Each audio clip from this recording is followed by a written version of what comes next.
Pregunta, al paciente que tiene tromboembolismo pulmonar, que tiene datos de inestabilidad hemodinámica con una presión arterial media por debajo de 70 y que además tiene palidez de tegumentos y frialdad de las extremidades, ¿qué le hago? ¿Qué le hago? ¿Alguien sabe qué le hago a estos pacientes? Palidez de tegumentos, frialdad en las extremidades, hipotensión. Este paciente trae datos de que se está chocando. ¿Qué es lo primero que le hago al paciente que se está chocando? El angiotac, ¿no? Vamos a ver. Le hago un TAC. Le hago un angiotac. Muy bien. Y si le hago el angiotac y el angiotac me sale negativo, ¿qué le voy a hacer? Si el angiotac me sale negativo, ¿qué le voy a hacer? Se busca otra causa, ¿no? Del que no sea tromboembolia. Exacto, pero ¿con qué lo busco? ¿Con dímero? Con electrocardio. ¿Con ecocardio están muy seguros? ¿Le hago ecocardio? Vamos a acabar los estudios, güey. Tengo un paciente que está chocándose. Está chocándose. Le hice el TAC y el TAC me salió negativo. Le hago ecocardio. Les voy a enseñar otra vez la gráfica, ¿ok? A ver, déjame muevo. Ahí está. Sí, está así. Sí, seco y después era. Tengo un paciente que le hice un TAC. El TAC me dio negativo. ¿Ok? El TAC me dio negativo. Y si el TAC me dio negativo, busco otras causas por las cuales el paciente puede traer inestabilidad hemodinámica. ¿Cómo cuál? Le puedo hacer exactamente un ultrasonido Doppler. Perfecto. Le hago el Doppler. Oye, me dio positivo. Le hago trombólisis. Si es la primera vez que le hago trombólisis al paciente, ¿qué le doy? Alteplasa o ¿cuál otro? Streptocinasa. Exactamente. Cuando el paciente está chocado, aquí ni me espero a hacer el Wells. Bueno, muchachos, el paciente tenía un angiotac, el TAC me dio positivo. ¿Cuál es el tratamiento? Un fibrinolítico. Es la primera vez que le doy la streptoquinasa. El paciente resolvió. ¿Qué tratamiento de mantenimiento le dejo? ¿O con la fibrinolisis fue suficiente? Este es cuadro clínico, este fue pregunta del semestre pasado, muchachos. O sea, es verídico. ¿Ok? El paciente ya le hice su fibrinolisis. ¿Ahora qué tratamiento le dejo? ¿Qué le hago a este paciente? ¿Le pongo el filtro de la vena cava? ¿O le doy anticoagulantes orales? ¿Ok? Muchachos, un paciente que me hizo tromboembolia pulmonar, también le tengo que dar sus anticoagulantes.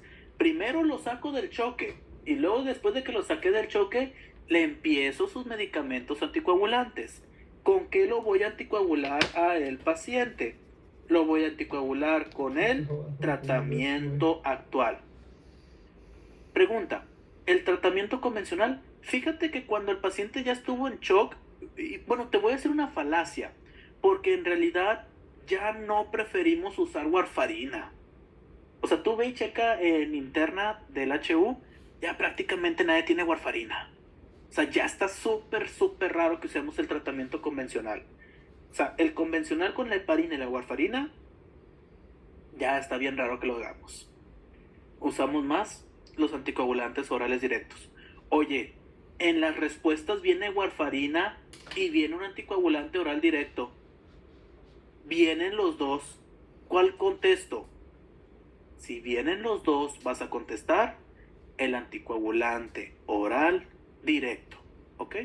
Porque la warfarina además se tendría que dar con heparina, ¿no? O sea, no la das nomás así. Exactamente. Y mi paciente ya me hizo un coágulo. Entonces, a lo mejor en lo que yo inicio warfarina, ponle, lo acompaño con heparina, pero el paciente se me va a coagular otra vez, aunque le acompañe con heparina. ¿Ok? Si te ponen a competir uno con otro, va a ganar el anticoagular directo. De los directos, ¿es solo uno? Regularmente sí.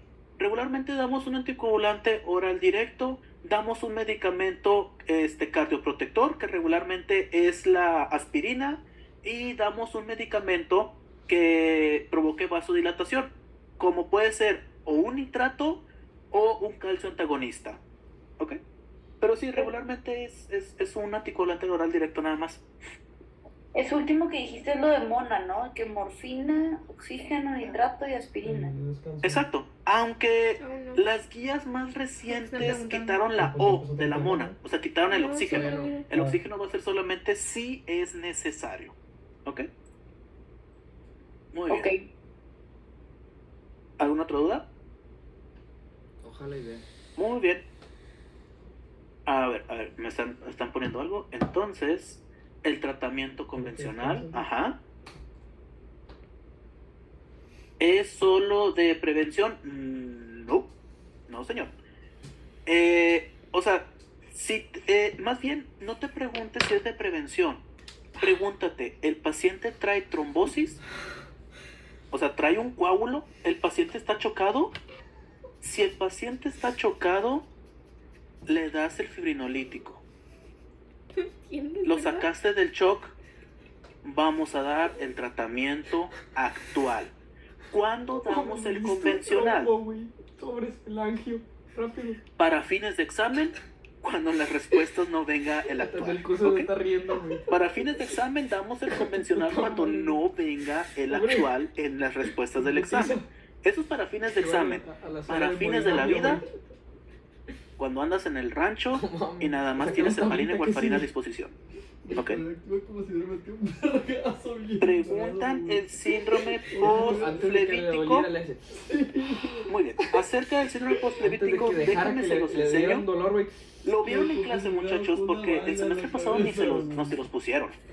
¿Les pusieron este semestre el síndrome postflevítico en su clase de teoría? Lo mencionan en los videos de YouTube. Bueno, miren, no vaya a ser las malas, ¿ok? No vaya a ser las malas. El síndrome postflevítico, ¿ok? No vaya a ser las malas. Ya se lo había saltado, güey. Miren, el síndrome postflevítico, como su nombre lo sugiere, es un síndrome después de que hubo una flebitis, ¿ok? Imagínate que aquí, ahí está, imagínate que si el paciente no está chocado, el tratamiento es con anticoagulantes, exactamente. Nosotros siempre tenemos que preguntarnos si el paciente está chocado o no. Mira, te voy a enseñar, aquí está. Si el paciente no trae datos de shock, vamos a darle tratamiento como tal con tratamientos orales. Si el paciente me desarrolla un estado de shock, vamos a dar el tratamiento con los fibrinolíticos. ¿Ok? Siempre tienes que preguntarte si el paciente está o no en un estado de shock. ¿Por qué? Porque cuando no está en un estado de shock, regularmente es un tromboembolismo pulmonar no masivo y lo podemos corregir. ¿Sí es este miércoles? Es prácticamente, más bien, es virtualmente imposible. Es virtualmente imposible. Sí, ¿verdad? Son dos ¿Qué y dice? dos. Bueno, ahí voy. Es virtualmente imposible tener un paciente con tromboembolismo Hoy es pulmonar lunes, y martes, masivo y que no esté miércoles. chocado. Es virtualmente imposible tener esa No, situación. Están más cortos, no sé. En la trombosis venosa profunda, nunca damos Está fibrinolíticos. colapsando. En la trombosis venosa profunda nunca damos fibrinolíticos. Siempre es puro tratamiento, si se puede, el actual. Y si no, convencional. Disculpa, ¿puedes repetir lo que estabas diciendo de que es virtualmente imposible? Es que se me cortó. Es la única que me Sí, aprendí. es que es virtualmente imposible Déjate, o sea, te tener da- un ¿qué te paciente da? que Nada, tenga nada, un tromboembolismo pulmonar masivo y que el paciente no se te esté chocando. O sea, es prácticamente Y imposible una fractura y frecuente, que el paciente ¿no? tenga un masivo sin estado de shock. Sí. Es Ahora. imposible. Ah, O sea, ok. Vale, güey. ¿Sí? Vamos. ¿De nada? Muy bien. Mañana. Pinche joto. Ahora sí. Después de los fibrinolíticos se da el tratamiento con orales siempre. Siempre, siempre, siempre, siempre. Ahorita que- Bajo ninguna circunstancia se puede dejar al paciente con puro fibrinolítico. ¿Por qué? Porque el fibrinolítico no evita que haga coágulos. Le deshaces el que ya trae, pero no evita que haga más. Por eso vamos a darle anticoagulantes. No, si quieres dinero, no Acerca traigo, del síndrome postflevítico, güey, el vato vio el Imagínate. tema en 2 horas, güey. que había un trombo aquí. Imagínate que hay un trombo aquí. La Un tema, sangre, güey, que tú leas en 15 minutos, güey. la sangre no llegaba, acabé el tema, no güey, alcanzaba güey. a llegar o no alcanzaba a irse, más bien, ¿ok? La sangre no lograba irse. Bueno, ahora, imagínate que yo al paciente le hice una recanalización. ¿Qué es la recanalización? Un bypass. Imagínate que yo le hice un bypass, una recanalización al paciente y ahora el flujo sanguíneo va a irse por una vía alterna. El flujo sanguíneo se va a ir por una vía alterna. Consecuencia de esta recanalización, la zona que se encontraba alterada me va a desarrollar el síndrome postflevítico. Sí, güey, la liberación En de la el hemoglobina. síndrome postflevítico, ¿qué es lo que vamos a tener? Pero eso solamente Una era lo ulceración principal, la por pigmentación. estasis. ¿Ok? Antes de que eso, o sea, Vamos a culero tener primero. una ulceración por estasis. Ese es en el peor de los casos. En el mejor de los casos simplemente vamos a tener una Pues, hipotrofia, si es por no la cosa, atrofia, no, pero por la hipotrofia escuela. de la piel de la zona afectada. En cualquiera de los dos casos, muchachos, tenemos que darle elevación de las piernas y las medias de compresión gradual y Hay que tragar bien. No. antibiótico. Vete para allá. ¿Ok? Hay que darle antibiótico. ¿Por qué? Porque esta piel delgada o inclusive la ulceración puede provocar una infección oportunista. Y una infección oportunista en un bypass puede hacer que lo pierda el paciente. ¿Ok? Entonces damos medidas de compresión manual. Otros. Aquí también se hace la safenectomía. Sí, puede ser. No, verga, ese está Podemos bonito, quitar güey. una vena superficial ¿Qué dijo? a Sí, sí, sacarle el sacan injerto se y sacan la ponerla cefálica, como se si la fuera una pones vena para profunda. la- Y la safena casi siempre es la que escogimos como una de las venas donadoras. si le cambias la Que siempre hacemos la donación de la safena. ¿Ok? Cuando no tenemos más, cuando tenemos los vasos ortopédicos, usamos vasos ortopédicos. ¿Ok?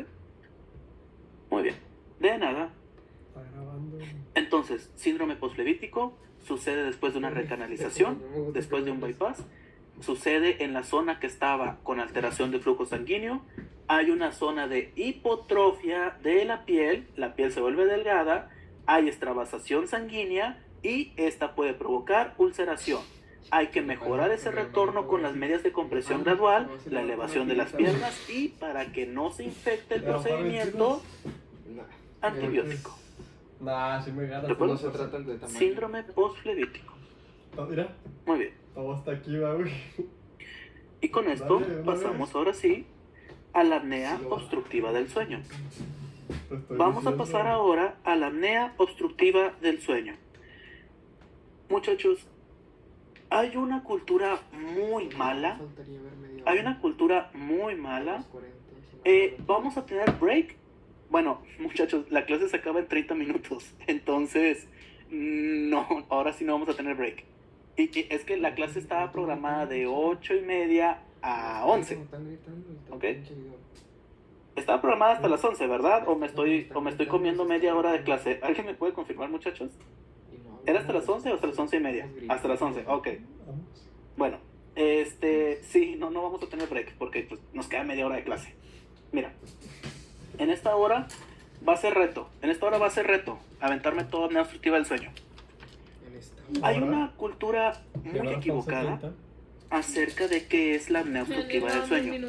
Las personas piensan que la apnea Pero te voy a obstructiva decir. del sueño es que el paciente ronque. Lo dijo mal.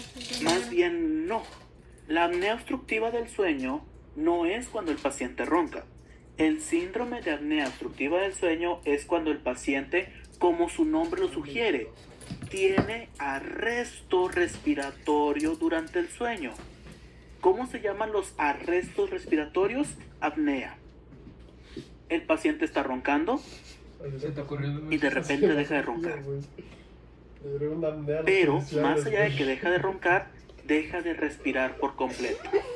La forma de saber si el paciente tiene síndrome de apnea obstructiva del sueño se va a hacer con un estudio que evalúa todos los parámetros biológicos durante el sueño.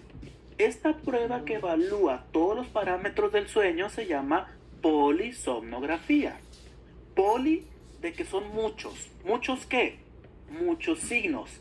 Evalúa el encefalograma, evalúa la frecuencia respiratoria, evalúa la presión arterial, evalúa la saturación de oxígeno, evalúa la frecuencia, evalúa la amplexión y amplexación del tórax y el abdomen. La polisomnografía, muchachos, te miden todo, pero mientras estás dormido. ¿Ok? Entonces, ¿qué pacientes van a tener mayor riesgo de tener? ¿Qué pacientes van a tener mayor riesgo de tener síndrome de apnea obstructiva del sueño? Pacientes con obesidad. ¿Qué obesidad? Cualquiera, 1, 2 o 3, pero mientras más mórbida sea la obesidad, peor va a ser el diagnóstico. ¿Ok? Van a ser personas con hipertensión, personas con EPOC. La relación, muchachos, va a ser de 2 a 1.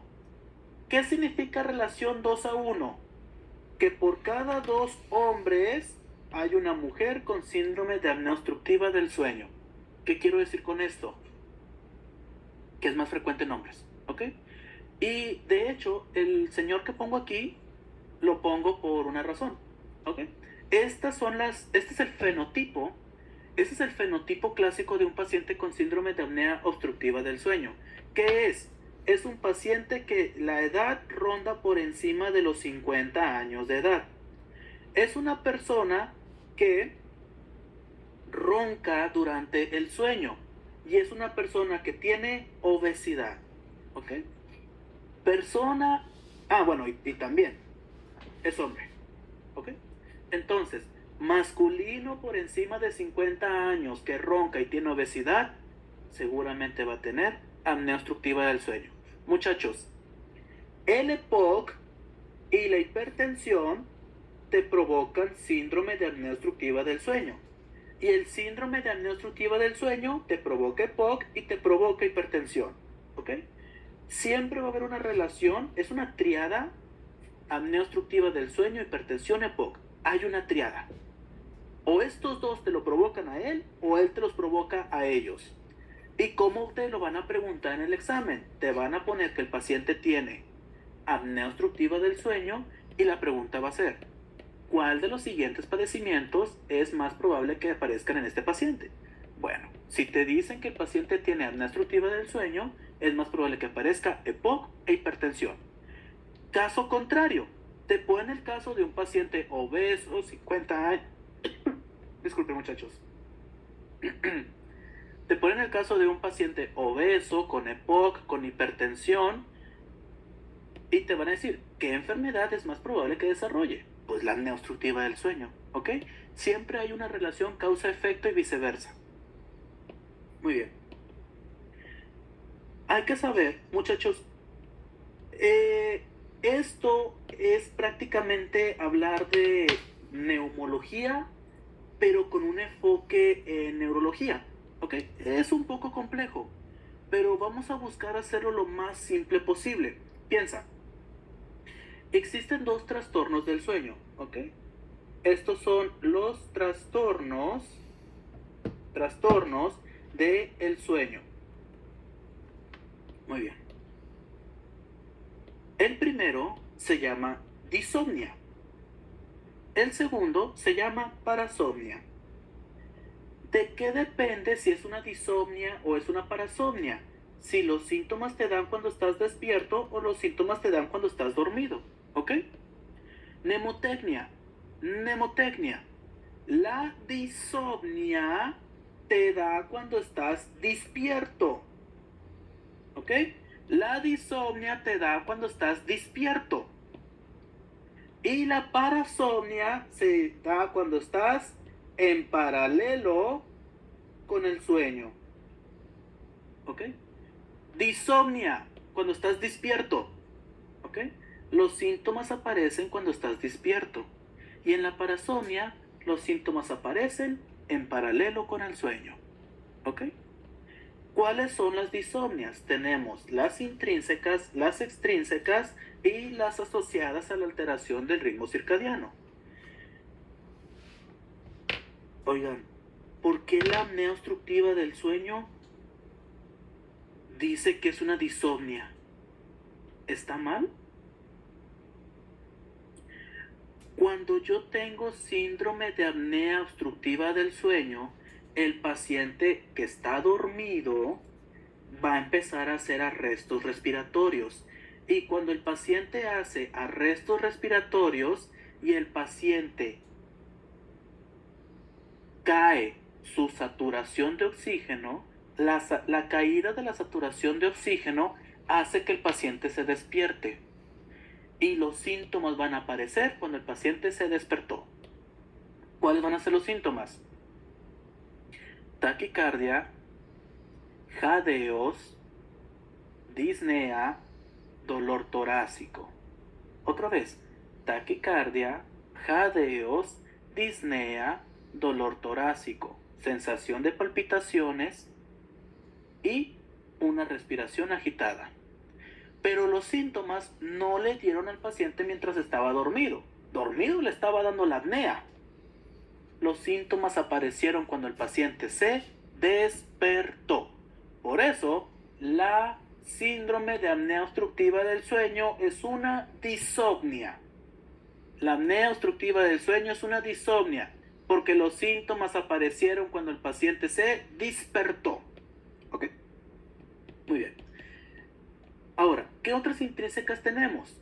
La otra intrínseca que tenemos es la narcolepsia. ¿Qué es la narcolepsia? La necesidad insuperable por dormir. Es una necesidad hiperactiva de dormir.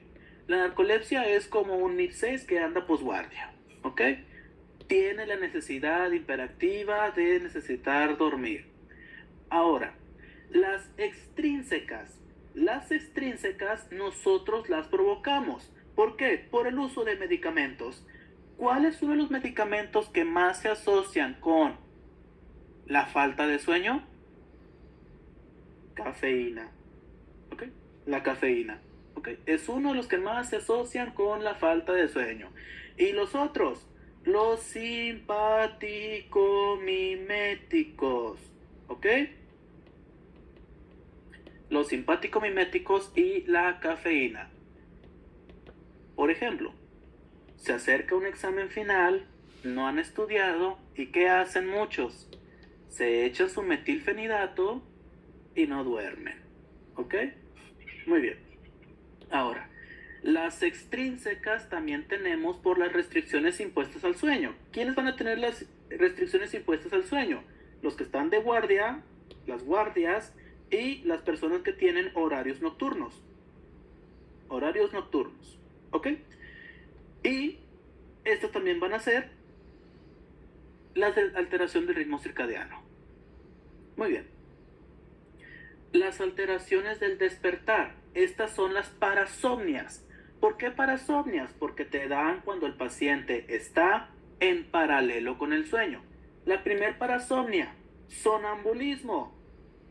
¿Qué es el sonambulismo? El paciente deambula, hace actividades mientras está dormido. ¿Qué son los terrores nocturnos?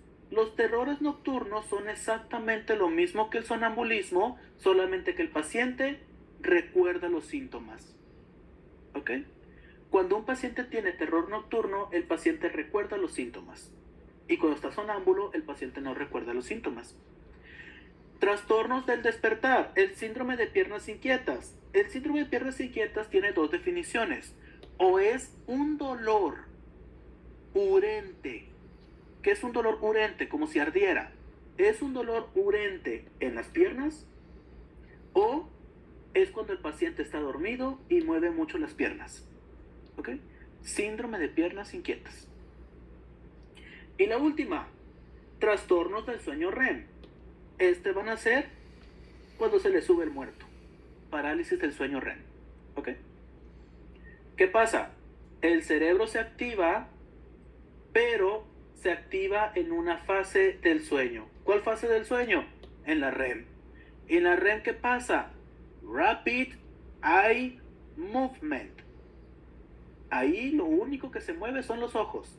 Si a alguno de ustedes les ha dado parálisis del sueño, lo único que pueden mover cuando tienen la parálisis del sueño, ¿qué es?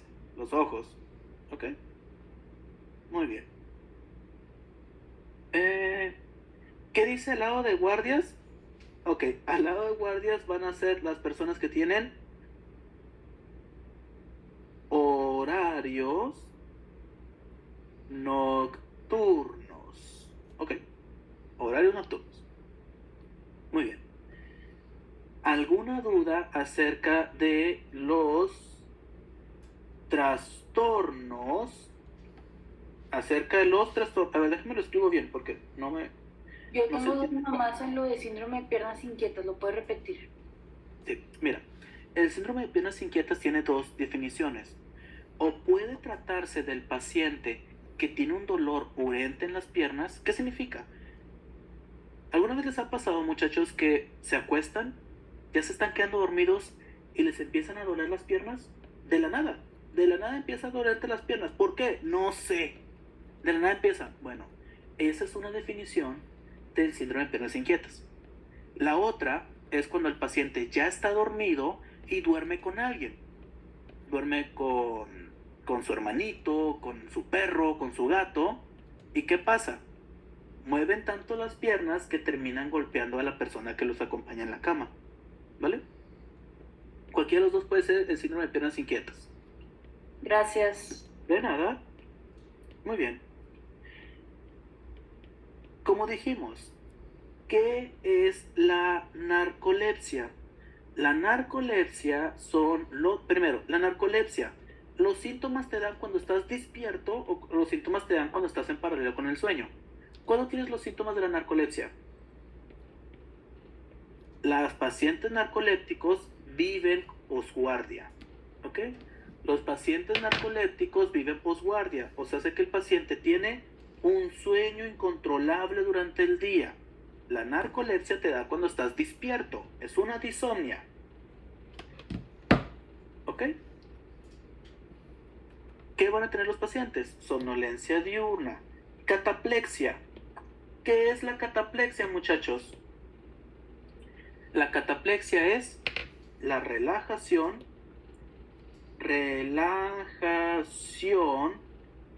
muscular.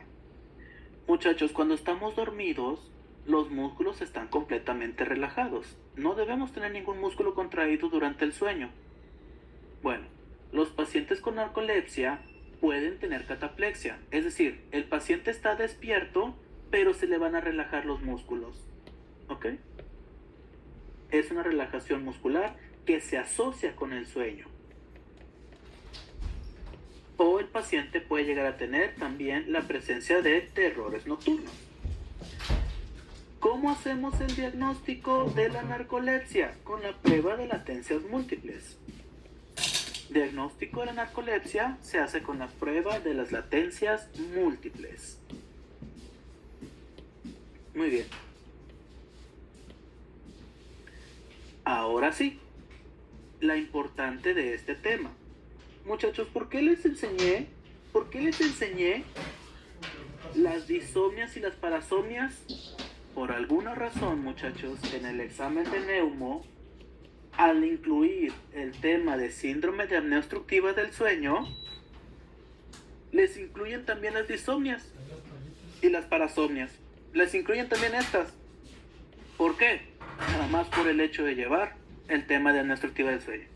¿Qué significa? Tienes que sabértelos, ¿ok? Oye, apaga la cámara.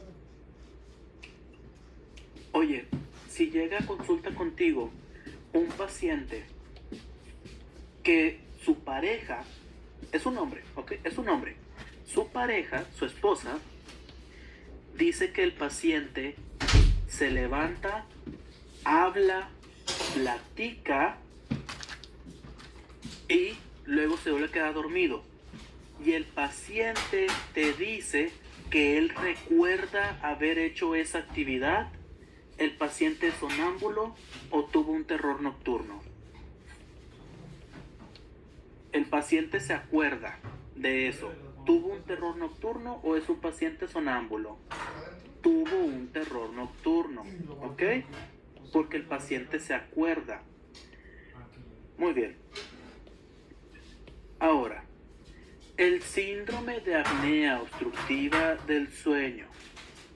En esta, el paciente cuando está dormido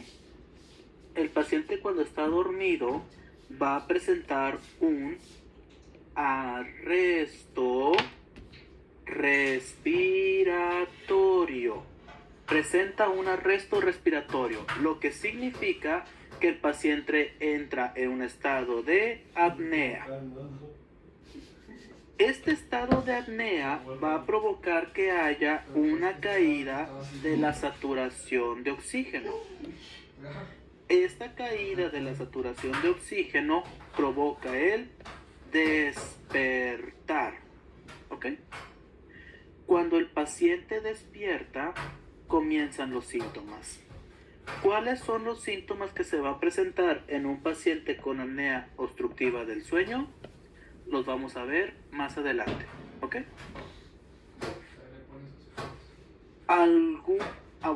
Otra cosa. Estos pacientes regularmente son personas que cuando están dormidos tienen ronquidos. ¿Ok? Son pacientes que regularmente están roncando. Después tienen el arresto respiratorio. Es cuando un paciente empieza a roncar y se calla. Es un paciente que está roncando y de repente se calla. Ahí está sucediendo el arresto respiratorio, es decir, la apnea. Los síntomas que van a tener los pacientes son estos. Van a tener diaforesis nocturna. Cuando el paciente se despierta, tiene la diaforesis nocturna. Durante una noche de sueño podemos llegar a tener hasta 4 a 5 episodios de SAOS. ¿Ok? Podemos llegar a tener hasta 4 o 5 episodios de SAOS. Lo que significa que el paciente va a estar teniendo microdespertades. ¿Ok? El paciente se va a poder estar despertando. ¿Puedes regresar la diapo anterior? Ahí te va. El paciente puede estar teniendo microdespertares durante la noche. Estos mismos microdespertares que está teniendo el paciente de nada pueden provocarle que estos pacientes tengan somnolencia. ¿Por qué el paciente va a tener somnolencia? Porque se estuvo despertando muchas veces durante la noche, de 4 o 5 veces. ¿Ok? Bueno, cuando el paciente estuvo roncando, tiene la sequedad bucal.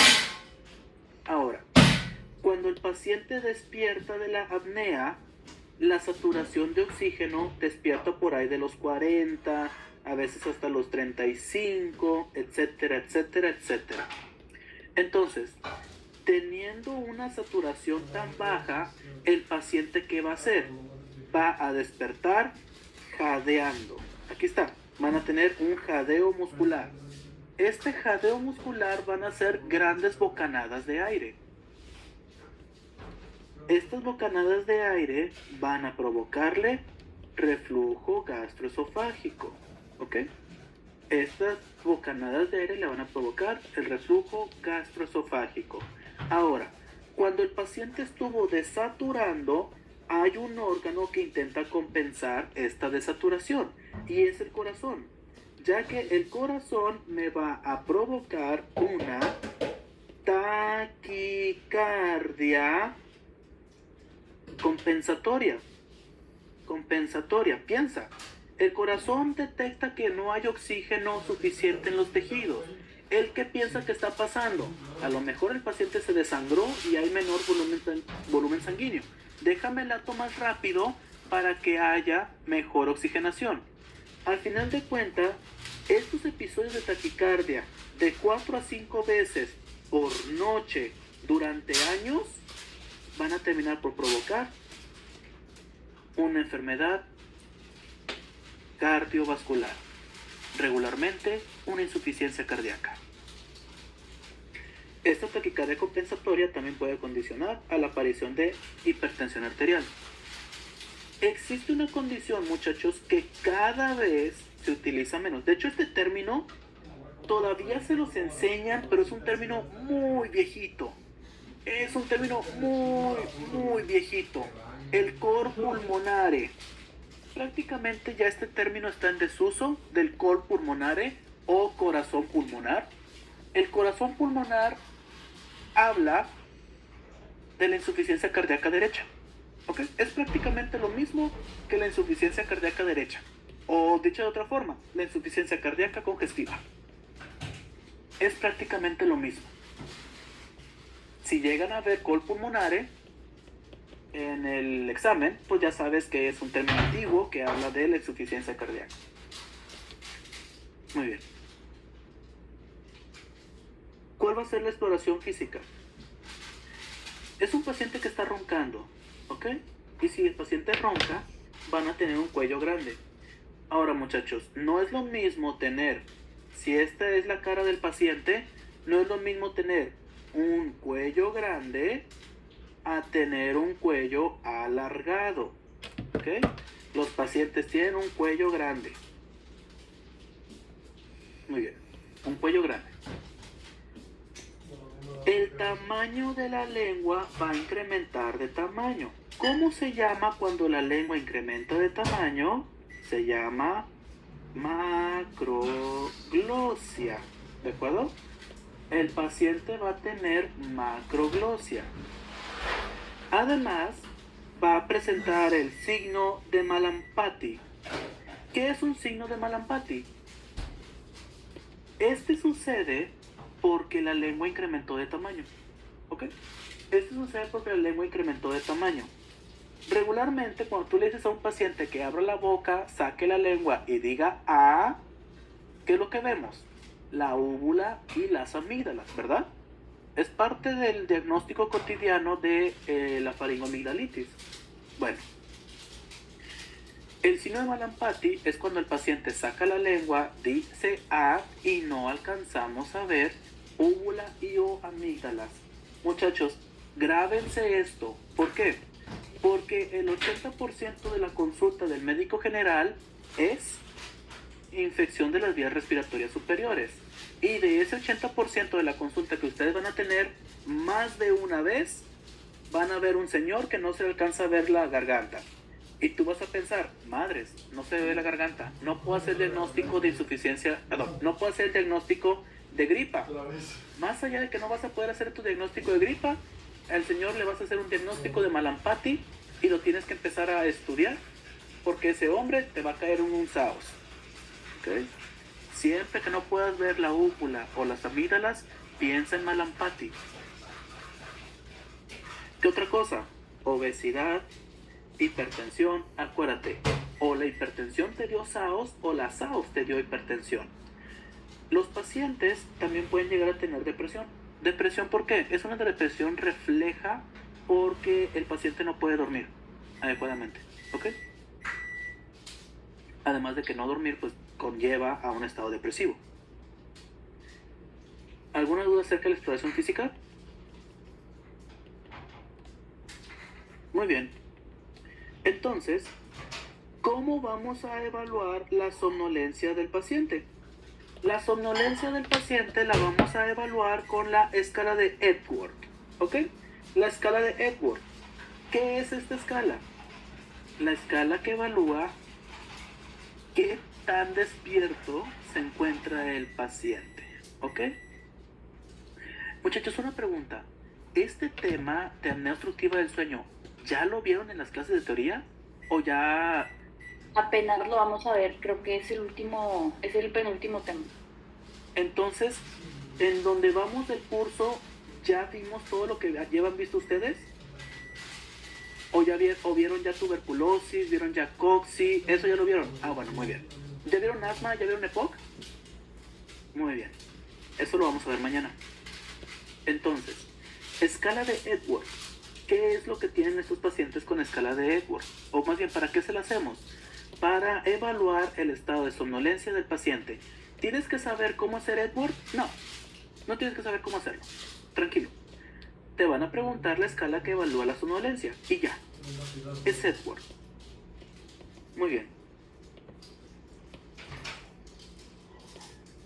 Como dijimos, ¿cuáles eran los factores de riesgo para tener una síndrome de apnea obstructiva del sueño? Los que hemos mencionado hasta el cansancio. Van a ser los pacientes que tienen EPOC, los pacientes que tienen obesidad, los pacientes que tienen hipertensión. Entonces, ¿qué pacientes desarrollan hipertensión? Las insuficiencias cardíacas y los enfermos renales crónicos. ¿Qué pacientes desarrollan obesidad? Los hipotiroidismos, ¿ok? Y los pacientes con EPOC. Es más de lo mismo, muchachos. Es un tema muy repetitivo, muy repetitivo. Tienen que aprenderse el síndrome de Piwik, ¿ok? Tienen que aprenderse el síndrome de Piwik. ¿Qué tienen tus pacientes? El síndrome de Piwik es un paciente con síndrome de apnea obstructiva del sueño y obesidad. Síndrome de Piwik es un paciente que tiene síndrome de apnea obstructiva del sueño y tiene obesidad. Estos pacientes van a tener hipercapnia. Oigan, muchachos, si el paciente tiene hipercapnia, ¿tiene algún tipo de insuficiencia respiratoria aguda? Si este paciente está hipercápnico, ¿tiene algún tipo de insuficiencia respiratoria aguda? La tipo 2, bueno. ¿Y la tipo 2, cuál era el tratamiento? En los tipo 2, bueno, más bien, ¿cuál era la etiología de la tipo 2? Que no hay suficiente oxígeno, que está fallando la bomba. Hipercapnia, puede ser por hipoventilación. Por estados de hipoventilación en los que hay una falla de la bomba respiratoria. Exactamente, pacientes con obesidad. Pacientes que agotan los músculos respiratorios accesorios. En los pacientes con hipercapnia, siempre el tratamiento va a ser una asistencia ventilatoria. Precisamente, muchachos, el tratamiento de la apnea obstructiva del sueño es un tipo de asistencia ventilatoria. ¿Y cuál es la asistencia ventilatoria que necesitan ellos? El CPAP. ¿Qué es un CPAP? Es una presión positiva de la vía aérea. Literalmente, muchachos, los pacientes con... Bueno, ¿algunos de ustedes fueron a ver la película de Whale? ¿O La ballena? Vamos a ver. Bueno, yo no la vi, pero me platicaron que el paciente que salía ahí usaba un CPAP. Entonces, si la vieron y no me echaron mentiras, lo que usa el vato de ahí usa un CPAP. Ok. Entonces, el CPAP va a ser una máquina que conectan los pacientes a la nariz. Ok, literal, lo conectan a la nariz, no lo conectan a la boca. En esta, el paciente se pone la máquina esta, la cual va a dar presión positiva a la vía aérea superior. Esto va a evitar dos cosas. Número uno, que el paciente haga apnea, y número dos, que el paciente respire. Perdón, que el paciente ronque. Va a evitar que el paciente ronque. El diagnóstico, como dijimos, es el estudio de todos los parámetros asociados con el sueño, la polisomnografía.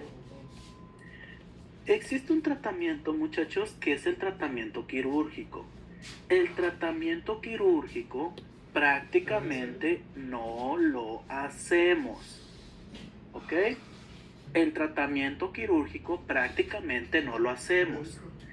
El tratamiento quirúrgico se realiza con una cirugía. Y esta cirugía se llama cirugía de Lefort, ¿ok? La cirugía de Lefort. Lefort existen tres cirugías, la 1, la 2 y la 3. La cirugía de Lefort que usamos para corregir la apnea obstructiva del sueño es la cirugía 2 con avance de los maxilares. Lefort, muchachos, no era un cirujano. Lefort era el que checa los cadáveres, era vaya, él tenía que hacer disposición de los cadáveres. Este vato su trabajo, en lo que hacía en su trabajo, golpeaba con un martillo la cara de los cadáveres. ¿Ok? Este vato golpeaba con un martillo la cara de los cadáveres y se fijaba en qué patrón se fracturaban los huesos del cráneo. Este enfermo, sin querer, inventó 3 procedimientos quirúrgicos para romperle la cara a los pacientes, literal, y reconstruirla. La cirugía de Lefort 2 es romperle los maxilares al paciente y reacomodárselos. ¿Ok? Por supuesto, es una cirugía bastante traumática. Es una cirugía donde te estás fregando los maxilares. Muy probablemente te vas a fregar alguna rama del trigémino. No la solemos hacer. ¿Por qué? Porque tiene mucho riesgo de parálisis refleja. ¿Ok? Entonces, ¿cuál es el tratamiento? A grosso modo, el CPAP. Lefort prácticamente no lo hacemos. Y con esto terminamos. Ahorita puedes regresarle a la de Piwik. Ahí está. Con esto terminamos el tema de síndrome de apnea obstructiva del sueño. El día de mañana, muchachos, vamos a ver el tema de la tuberculosis pulmonar. ¿Ok? Vamos a ver tuberculosis pulmonar, vamos a ver coccidioidomicosis y vamos a ver el tema de asma. ¿Ok? Después de asma, muchachos, ya nomás nos faltaría el EPOC y el cáncer. Obviamente, también COVID, pero COVID es un tema bastante rápido. ¿Ok? Después de ver asma, nos faltaría solamente EPOC y ver cáncer. El tema más largo que nos queda por ver es el tema de cáncer, pero hay una forma fácil de aprenderse el cáncer de pulmón y lo vamos a ver seguramente el último día del curso intensivo. Quedan 2 días, muchachos, mañana y miércoles. Antes de dar por finalizado el antepenúltimo día del curso intensivo para el examen final de neumo, ¿hay alguna duda?